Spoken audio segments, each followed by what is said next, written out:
સુનિલ ઋષિ આજે ધ્યાન ધરીને બેઠા છે.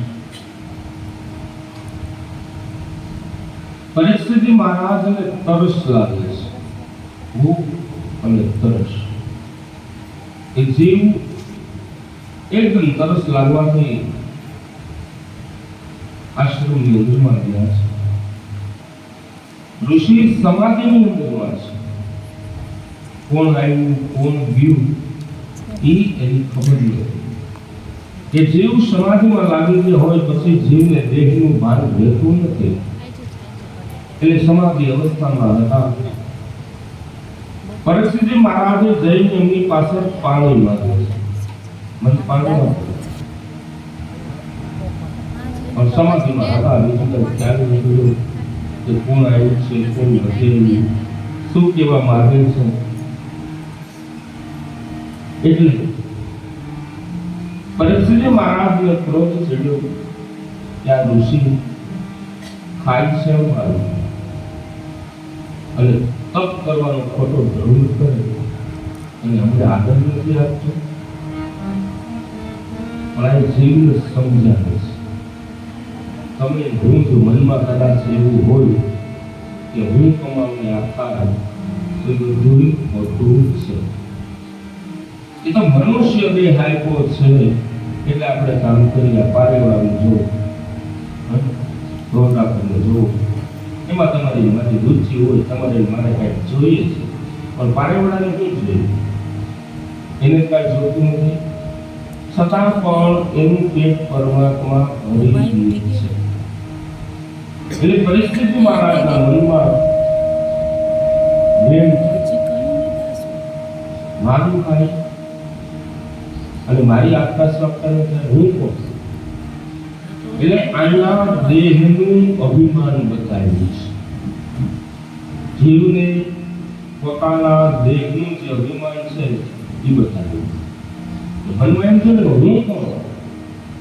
અને જ્યારે તમને મને બધાને હું શબ્દ આવી જાય એટલે સમજી લેવાનું હવે ધીરે ધીરે કરતા પતનની તૈયારી થવા લાગી છે. ધીરે ધીરે કરતા. કારણ કે કાંઈ કોઈ તો હું હોય તો થાય, હું કરું તો થાય, હું આમ કરું તો થાય ના. એટલે અહીંયા પરીક્ષિતજી મહારાજના મનમાં એમ છે કે મારી પ્રજા હું રાજા, અને આ ઋષિ મને જવાબ ન આપ્યો, એક પાણીનો ગ્લાસ ન આપ્યો. વનમાં ક્રોધ સુધી એ ક્રોધ ચડ્યો. આજુબાજુમાં દૃષ્ટિ કરી તો પાછો ત્યાં મરેલો શાક કર્યો. એટલે મરેલો સાપ પોતાના બાળના ફણા ઉપર એની ઉપાડી આગળના ભાગથી ઉપાડી અને સમીપ ઋષિના ગળાની અંદરમાં એ મરેલો શ્રાપ નાખી મૂકી દીધો. પણ સમીપ ઋષિ તો પોતે સમાધિમાં છે, એનું ધ્યાન પરમાત્માની અંદરમાં છે. પણ સમીપ ઋષિનું ધ્યાન પરમાત્માનું છે. પણ સમીપ ઋષિના ગળામાં જેમ શ્રાપ નાખ્યો એટલે કોઈ બાળક રમતો રમતો દોડતો દોડતો ગયો અને સમીપ ઋષિના પુત્ર સુંદરીને કહ્યું કે તારા પિતાના ગળાની અંદરમાં કોઈ મરેલો શ્રાપ નાખ્યો છે. પણ આ તો ઋષિ પુત્ર, બ્રાહ્મણનો પુત્ર દોડતો દોડતો આવ્યો, દોડતો દોડતો આવી પિતાના સાનિધ્યમાં ગળાની અંદરમાં મરેલો સર્પ જોયો અને સુંદરી ઋષિ ભગવાન લાગ્યા છે. જાગૃત અધમ મૃત્યુ કે અમે કેમ નડ્યા નથી, પણ પિતાની આવી દશા જોઈ સુંદરી ઋષિ રડ્યા છે. રડતા રડતા શાંત થયા.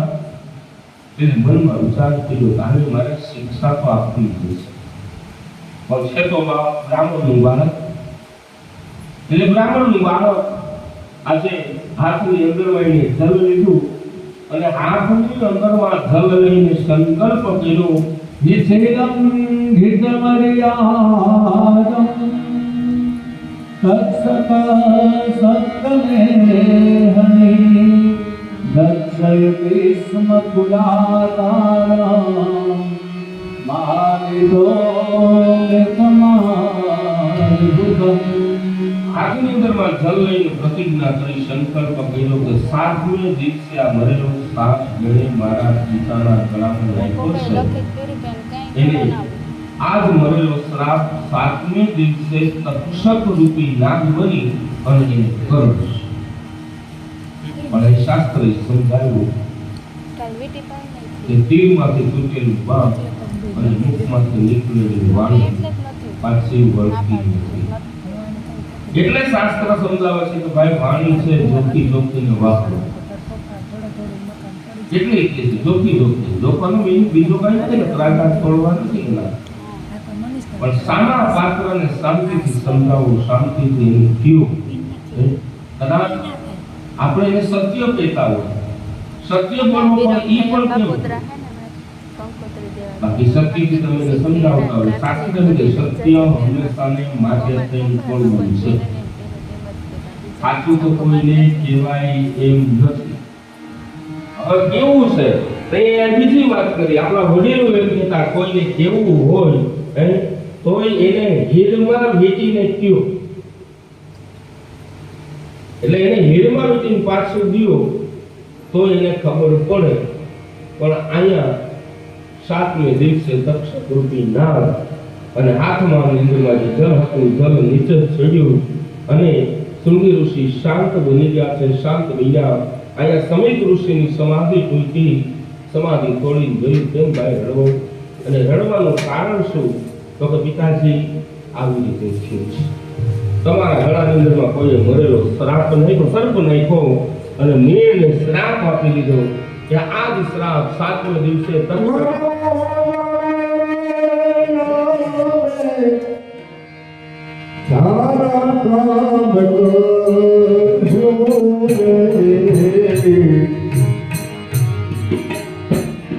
ઉલટાનો રે બધો ભૂત પાછ એ મન બરાવે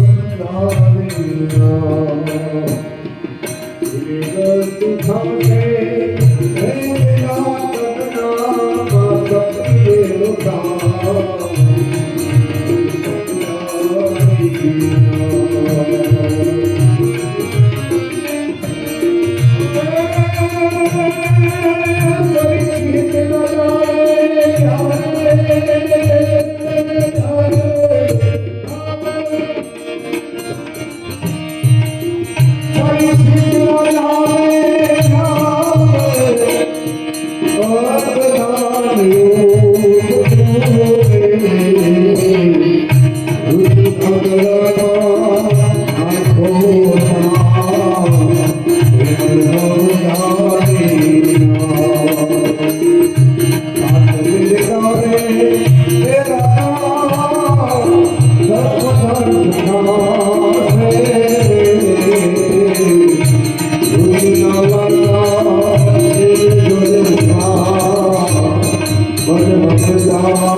ઉદર જોન ખાવે સતીરે પિતાના હૈ પ્રાણ બધું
સમિત ઋષિની સમાધિ લીધી.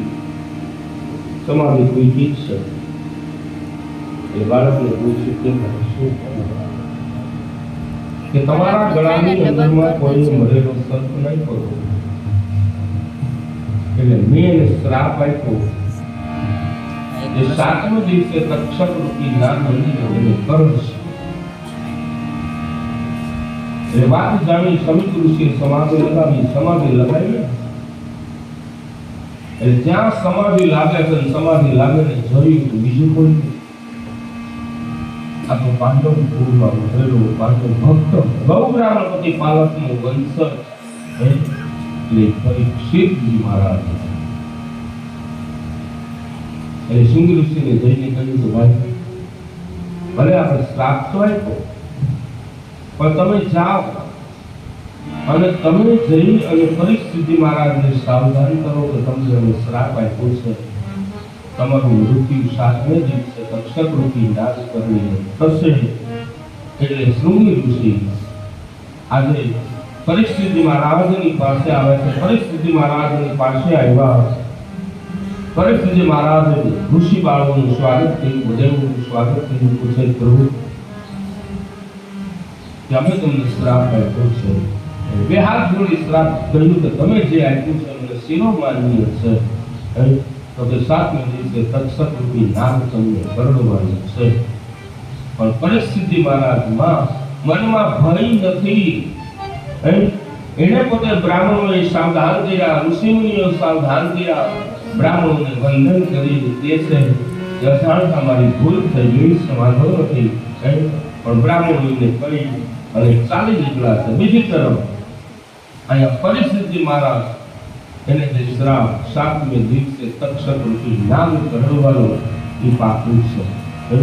એટલે પરિસ્થિતિ મહારાજે રાજનો ત્યાગ કર્યો છે. પોતાના રાજ્યનો ત્યાગ કરી અને પરિસ્થિતિ મહારાજ પોતાના મૃત્યુને સુધારવાની શોધમાં લાગ્યા છે. કે જીવ કરવાનું કેટલું, જાવું એ પાકું જ છે, જવાનું આખું પાકું છે. એમાં તમારું કે મારું કોઈનું હાલશે નહીં. એટલે 7 દિવસમાંથી 1 દિવસ તમારો ને મારો પાકો, કોઈ ફેર નહીં પડે. એમાં કદાચ કોઈ રોકશે કે તમને હું એમ કઈ ઘડીક વાર ધારો ગાય ગયો પછી જાય કોનો વાટ નહીં જોવે એટલે ઉપાધિ ન રહેતા. પછી આની કોઈ ચિઠ્ઠી નું આવે, આની કોઈ નોટિસ નું આવે, એક પણ નોટિસ ન આવે, ફડાકો થઈ જાય ખબર પડે નહીં. ફડાકો થઈ જાય ખબર ન પડે. એટલે 7 દિવસમાંથી 1 દિવસ નક્કી જ છે.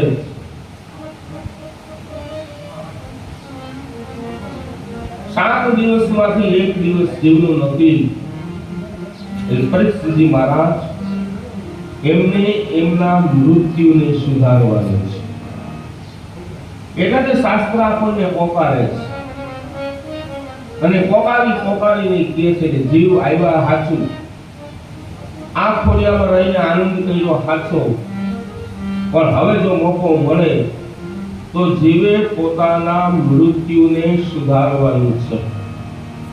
અને મૃત્યુને સુધારવા માટે થઈને કેવલમાં કેવલ પરમાત્માની એક પ્રાર્થના જ કરવાની છે. પ્રભુ, મનુષ્ય દેહ મેળ્યો, જાવું પાકું, પણ જાતા જાતા હરિનું નામ, રામનું નામ, કૃષ્ણનું નામ મુખમાંથી નીકળે અને રામનું નામ લેતા લેતા ખોડિયામાંથી પ્રાણ જાય એટલે પરમ ગતિની પ્રાપ્તિ થાય છે.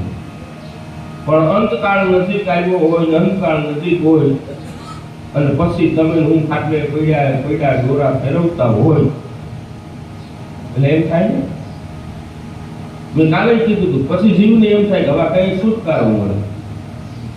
એટલે એક સમય આવેલો ભરી ગયો, બાપા હતા એટલે માંદા પડ્યા, અંત સમય આવી ગયો, જાવું પાકું, અંત સમય આવી ગયો એટલે બાપા ખાટલે પડ્યા, ટગર વગર ગાડી ડોરા કરી ડોરા ફરતા છોકરાઓને એમ થયું બાપા કઈ કેવા માંગે. કાનજી ઉપર કાનજી સામે જોયું કે ડબરા નહીં કરે, જૂની કાનજીમાં હોય, અત્યારની કાનજીઓ ન હોય, કારણ હવે કાનજી ન થઈ જાય, કેવા પણ નથી. એટલે સામે ડબરા હતા, છોકરાઓને એમ થયું કે આમાં ક્યાંક બાપાએ જાતિ મરણ મૂડી હાથથી રાખી, ક્યાંક મરણ મૂડી છે. પણ અંત સમય શ્વાસ રૂંધાતો હતો, બોલાવવું નતું, બોલીને વપાય, શ્વાસ રૂંધાય, શબ્દ પૂરો ન થાય, તું આખો શબ્દ પૂરો ન થાય, રામ ન થાય, ર બોલી લે કે રામ, કઈ અડધી કલાકે મોર થાય. એટલે છોકરાઓ આ બધું જોવે છે કે આ શું, બાપાને કઈક કહેવાની ઈચ્છા થાય, વાહ વાહ વાહ કરે રાખે, હાથ ઊંચા કરે રાખે. મને ખબર નથી, બધા ભેગા તો થઈ ગયા. મનમાં વિચાર આવ્યો, લોભનું પ્રતીક એ ન કરે નારાયણ મરણ મૂડી ગઢું માણસ હાચી લીધો. ઘણી ભાઈ નક્કી કર્યું તો શું કરવું, એટલે ઓલા વાળા કીધું કે આપણે ડોક્ટર પાસે જાય. ડોક્ટરની પાસે ગયા, ડોક્ટરને વિનંતી કરી, હાથ જોડી, મહારાજ પ્રભુ અમારા પિતાજીને મજા નથી અને અમારા પિતા બહુ બોલી શકતા તૂટક અવાજ કાઢે છે. એ ડોક્ટરને લઈ આવ્યા, ડોક્ટરે નાની પકડી કે ભાઈ આ તૂટક અવાજ છે ને, અવાજ આખો થઈ જાય, પણ આમાં એક ઇન્જેક્શન મારવું પડે અને આ ઇન્જેક્શન એ સામાન્ય નથી. આ ઇન્જેક્શન છે કાંઈ નહીં તો 5000 રૂપિયાનું કામ. ભાઈઓ આમાં જોવા મળી જાય, ઓહો 5000 જાતા અંત સમય છે. જોજો કઈ પછી કદાચ દવામાં પૈસો જાતો હોય તો ઓલા વિચાર કરે કે હવે જવા જ હું નાખવા, હવે તો જવાનું ટાળું છે, પણ જવાનું ટાળું થઈ ગયું, હાથ પકડતા નથી. અને કઈ ડોક્ટરે એમ કહ્યું હવે હું કરું, 5000 ત્રણેય ભાઈઓ હામમાં જોયું. હવે ઇન્જેક્શન મારીએ, ભાઈ બાપનો માલ છે, ભાગ બધાયનો જોઈએ ને, કોઈને ભાગ નથી જોતો એવું તો નથી, બધાય જોઈએ. ભલે ને 5 વીઘો હાથમાં આવે તો આપણે મૂકીએ, એ કઈ નથી મૂકતા, આપણે લાવવું ન જોઈએ. ડોક્ટરને કહ્યું વાંધો નહીં બસ વાંચી, પણ પૈસા એટલે ત્રણેય ભાઈ નથી કરી, આપણે સરખા કામે વેચી ઠીક થાય. અને ડોક્ટરે માતાજીનું નામ લઈને મૂકી, બાપા વાહ વાહ વાહ કરતા હતા અને જેવું ઇન્જેક્શન વાગ્યું બાપાને ક્રોધ થઈ ગયો, અને ક્રોધ થયો ને બાપાએ પડકારો માર્યો, એ મારા હાનું હું જોવો, માં વાસરડી એ ખાવેડી ચાલી જાય. 5000 રૂપિયા. અંત સમયની ગતિ, જીવની ગતિ કેવી થાય? અંતે જીવ પરમાત્માના ચરણમાં પૂરો છે.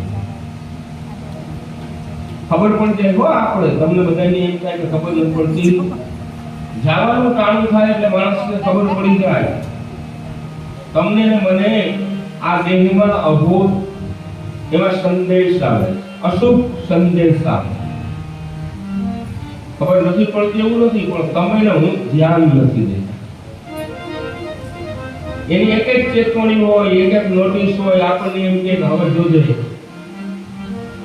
પણ આપણે એને જવાબ આપતા નથી એટલે અંત સમય કરવાનું શું છે મરણ સુધારવાનું છે જેવું મરણ સુધરી જાય ને એટલે જેવું આ ભવસાગર પાર કરી જાય અને પરમાત્માના ધામની પ્રાપ્તિ કરે છે બીજું કઈ નથી પરીક્ષિત મહારાજે શરણાગતિ લીધી 7 દિવસ જાવું પાકું છે એમાં કોઈ નહીં આવે 7માંથી 1 દિવસ કયો દિવસ કેવો છે કોઈને ખબર નથી એટલે પરિસ્થિતિ મહારાજ અને ઋષિ બાળકોએ કીધું ભાઈ તમને આવી રીતે તક્ષક રૂપી નાગ કરડવાનો છે પરિસ્થિતિ મહારાજે રાજનો ત્યાગ કરી કયો વેશમાં આવી ગયા સાદા વસ્ત્રને ધારણ કરી અને આજે રાજમહેલનો ત્યાગ કરી હાલી નીકળ્યા છે કે મારે મારા મરણને સુધારવું છે જેટલા સંતો મહંતો ઋષિઓ તપસ્વીઓ બધા આવી ગયા બધા એને પગે લાગ્યા વિનંતી કરી આના માટે શું કર્યું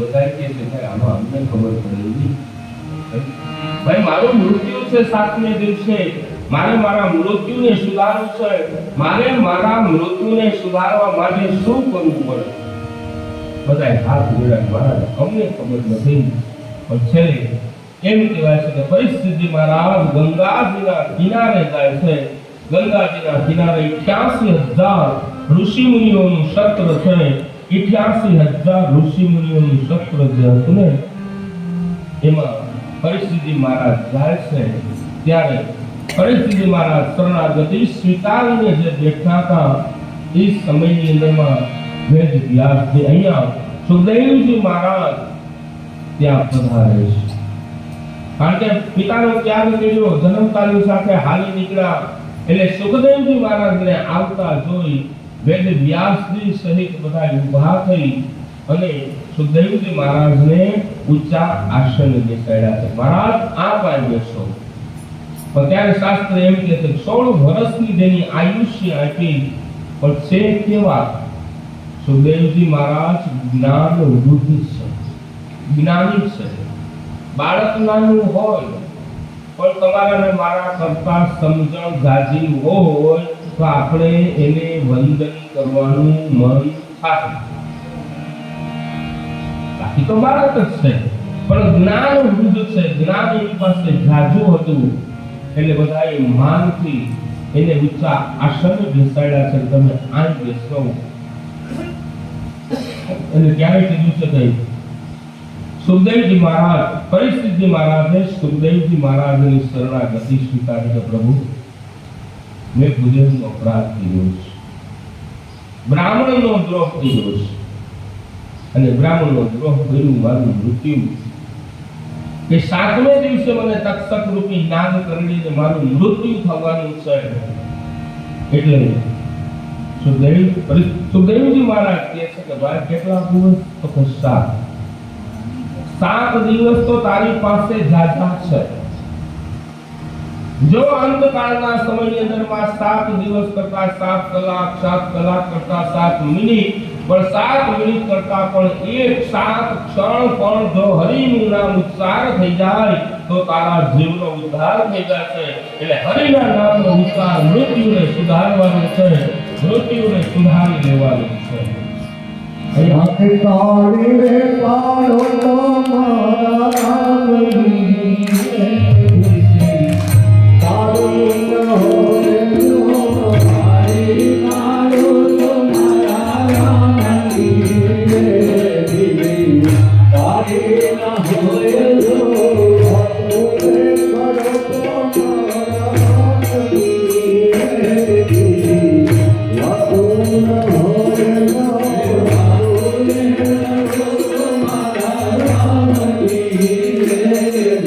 Yeah.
સાત દિવસ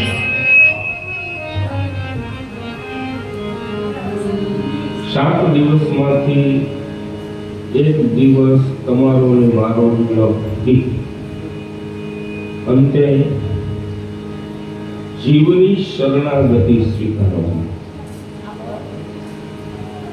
શરણાગતિ જીવ લઈ લે ને એટલે પરમાત્મા એમનો ઉદ્ધાર કરે છે. ગંગાના કિનારે આવ્યા છે સુખદેવજી મહારાજ. આજે ઊંચા સિંહાસન પર બેઠા છે. ફરીથી મહારાજે શરણાગતિ સ્વીકારી કે પ્રભુ 7 દિવસ ભગવાન એમ કહે છે તારી પાસે 7 ક્ષણ હોય, એક ક્ષણ પણ તમે હરિનામ સત્કીર્તન કરી લો ને એટલે પરમાત્મા તમારો મારો ઉદ્ધાર કરે છે. ભગવાન આપણો ઉદ્ધાર કરે છે. ભાવે કભાવે તમે ગમે એ પ્રકારે નામ લો, ફરજિયાત નહીં. કંસ હતો, કંસે ભક્તિ કરી પણ ભક્તિ કેવી? ભયા ભગવાનની સાથે એને વેર ભાવ હતો. એટલે વેર ભાવથી કવિ હાલતા ચાલતા બેસતા ઉઠતા હે કૃષ્ણ હે કૃષ્ણ હે કૃષ્ણ. પણ ભગવાન એમ કે છે કે ગમે એ ભાવથી ભજો, ભાવે ગભાવે, મજા આવતી તો બોલવું, ન આવતી તો બોલવું, પણ રામનું નામ, કૃષ્ણનું નામ બોલવું. શું? રામનું નામ અને કૃષ્ણનું નામ. એટલે અહીંયા 7 દિવસ બતાવ્યા છે. જેઓની શરણાગતિ બતાવી કે એક દિવસ પ્રાગટ્ય થાય અને એક દિવસ જવાનું થાય. આવ્યા હોય તેથી આનંદ થાય અને જાય તેથી દુઃખ થાય. આવ્યા તેથી કેટલો આનંદ હોય. જીવ પૈણમાં જતો કેમ ગાડેલી જાન જોડી જાય, જાડેલી જાન જોડી ગયા હોય, નાચતા હોય. જીવ જાય નહીં, જાન જાડેલી જ હોય. એમાં કઈ હાસી પાતળી ના હોય. આનંદથી હોય આપણે ઓલું કરે. એટલે જીવને 7 દિવસ બતાવ્યા છે. તક્ષક રૂપી જ્ઞાન કરશે રૂપી ગતિ છે. પણ અહીંયા ભાગવત આપણે સમજાવે છે કે 7 દિવસમાં મુક્તિનો માર્ગ છે. ભાગવત તો ત્યાં સુધી લખે છે, ત્યાં સુધી કહે છે કે ભાગવત આપણે તો બધા એમ કહે છે કે આપણા પિતૃઓનો ઉદ્ધાર થાય. પણ અહીંયા તો ભાગવત એમ કહે છે કે આવનાર, બેસનાર, ભાગ લેનાર, કથા શ્રવણ કરનાર, રામનું નામ, કૃષ્ણનું નામ જો એક વખત કાને પડી જાય તો જીવનો ઉદ્ધાર કરે છે. જેટલા બેઠા કરો નામ લ્યો તોય ભલા, ન લ્યો તોય ભલા, પણ જીવનો ઉદ્ધાર ભગવાન કરે છે. એટલે અહીંયા કહ્યું કે 7 દિવસ કથાના નિયમો બતાવ્યા. લીલાવાસની છોટી પરીક્ષિત જેવાએ પાપ કર્યા હોય ને, એ પરીક્ષિત મહારાજ અહીંયા એમ કે ધંધોકારીના જેટલા પાપ હોય ને એ પાપમાંથી એને મુક્તિ મળે. આ લીલાવાસની એક ગાંઠ છૂટે. એટલે આ લીલો વાસ અહીંયા કામ, ક્રોધ, મોહ, મદ, લોભ, મત્સ્ય અને અભિમાનનો ત્યાગ કરીને કથામાં બેસાય તો જીવની મુક્તિ મળે. ઘણા એવું હોય ઓની કૃપા સમજો. આ બે હોવાથી એની કૃપા. બાકી તમે મનમાં વિચાર કરતા હોય કથામાં બે હાથ ન બેસવાનું.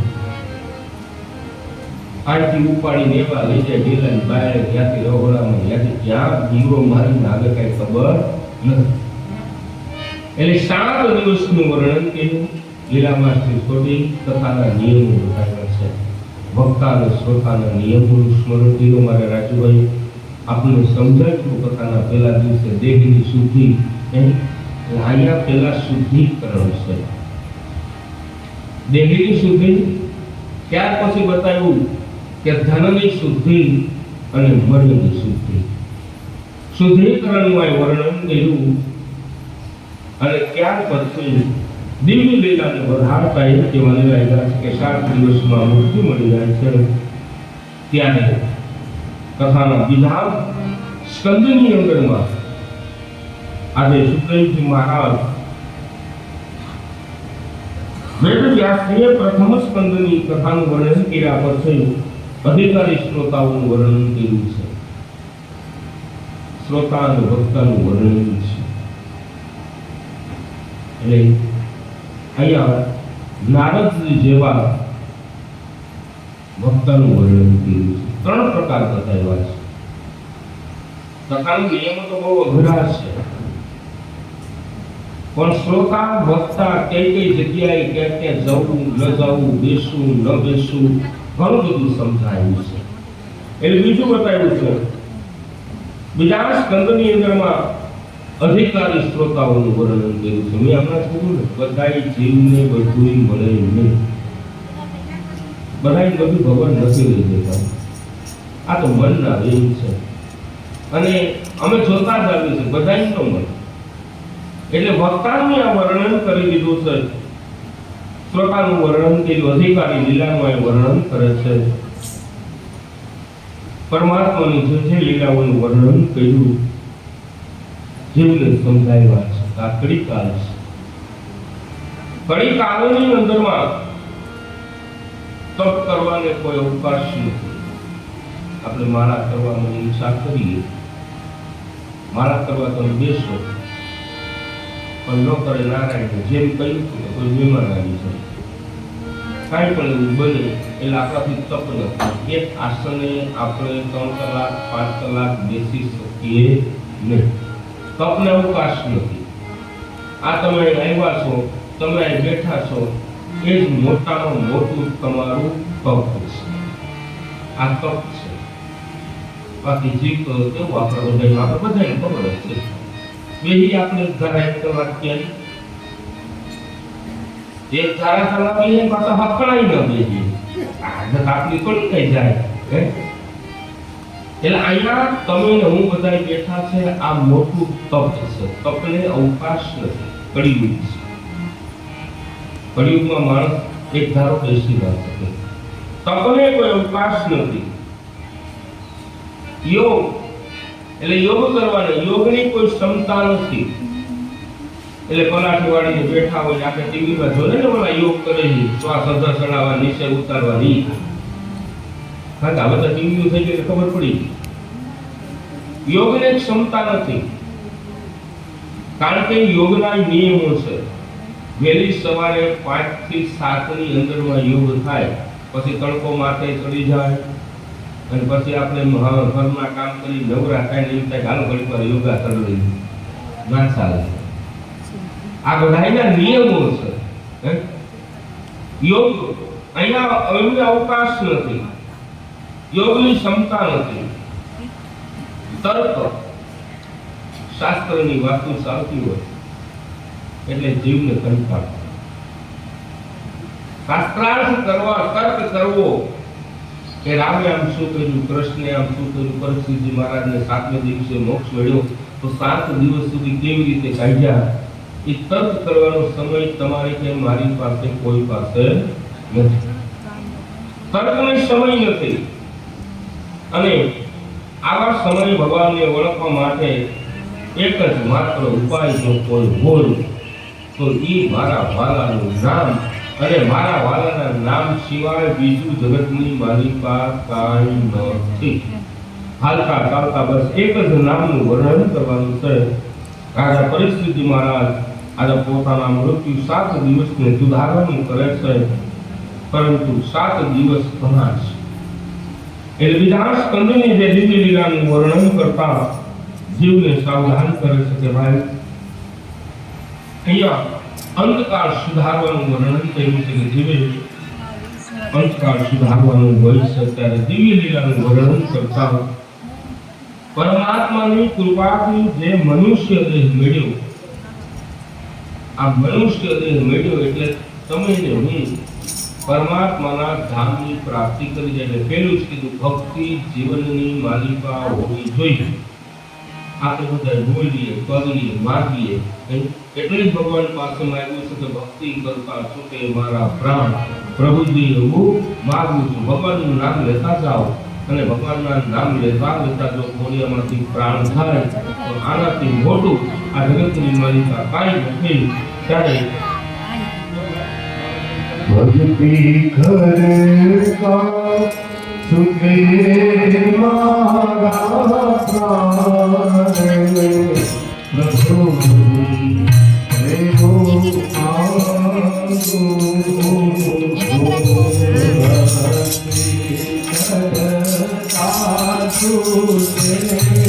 मारा प्राण प्रभु देवो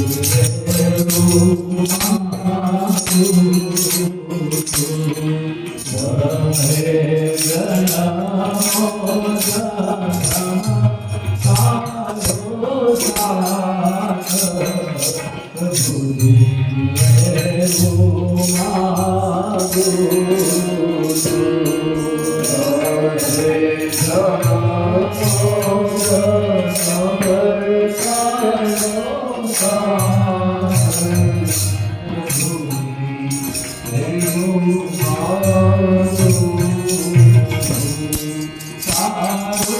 જે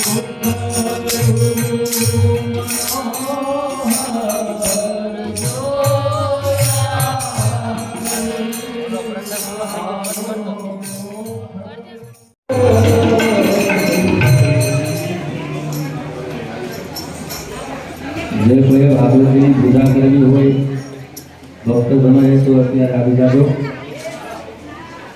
યજમાનો આવે પેલા પૂજા કરી લેજો. શ્રી ભાગવત ભગવાન કી અગર પ્રભુ રે કરવું આરતી શ્રી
શરણે